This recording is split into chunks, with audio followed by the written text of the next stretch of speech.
Hi, my friends. I wanted to talk a little bit more about the mustard baths that I put on the video and a little bit more detail on that part of the regimen.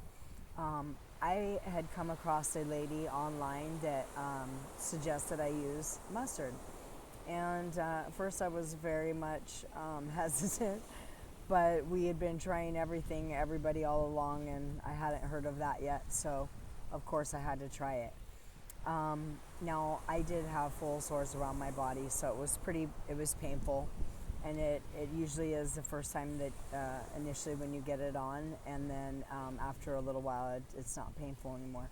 That's because it's working, and then it's done, and then you wash it off. So I get in the shower and rinse my body, and then I apply the mustard like a body wash, and it takes the biofilm. We're sweating, and this biofilm is really hazardous that this type of angiostrongyloid creates.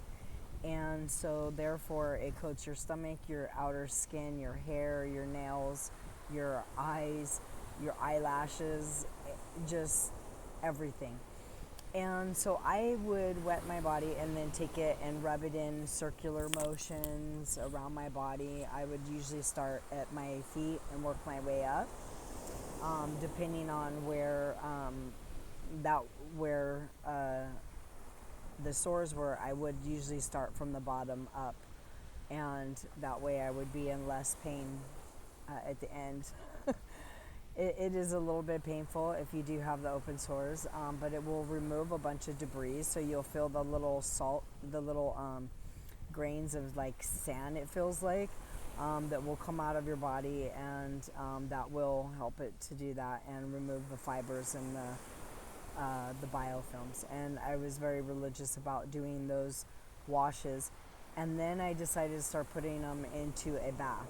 So then I would run a bath with one of those bottles like I showed you in the previous video, and that's where I would be able to just like scrub my hair in it and rinse my hair, and just really soak my entire body. And then I would use like the loofah scrubber wash rag that I show you in my previous videos.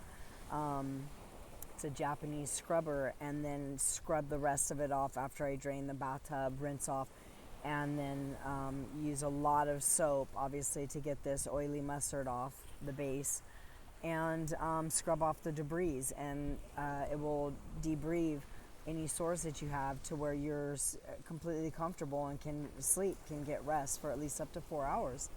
It helped me a great deal. That was one of my main things that I did, was the mustard washes and baths.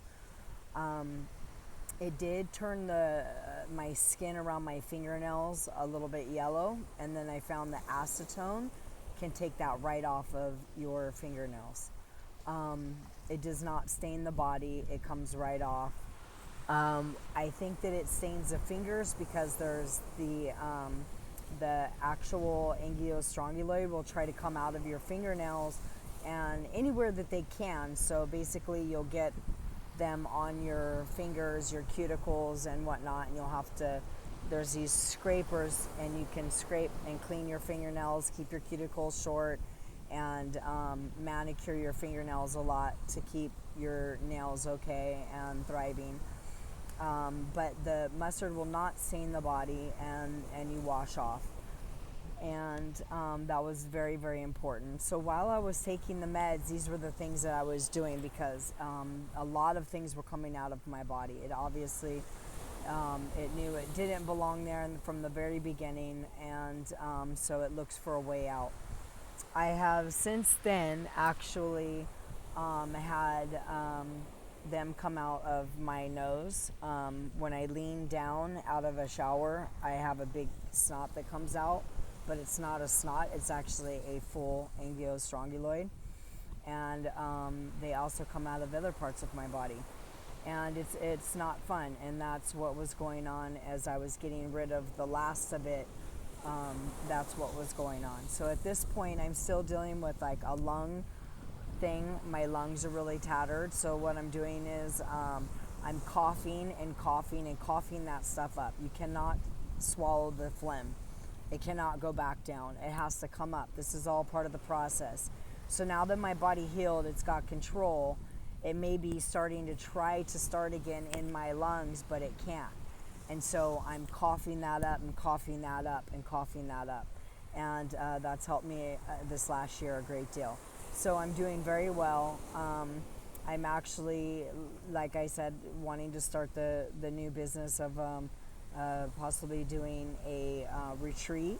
And it would be an in-house, inpatient 3-month retreat, which would give you all the tools that you need for the first round and the evidence that you would need that the regimen actually worked, and the sores were subsiding, the pain was subsiding, and then you would move on to your own. I also will initially be starting out with outpatient services and then work my way up to the inpatient services.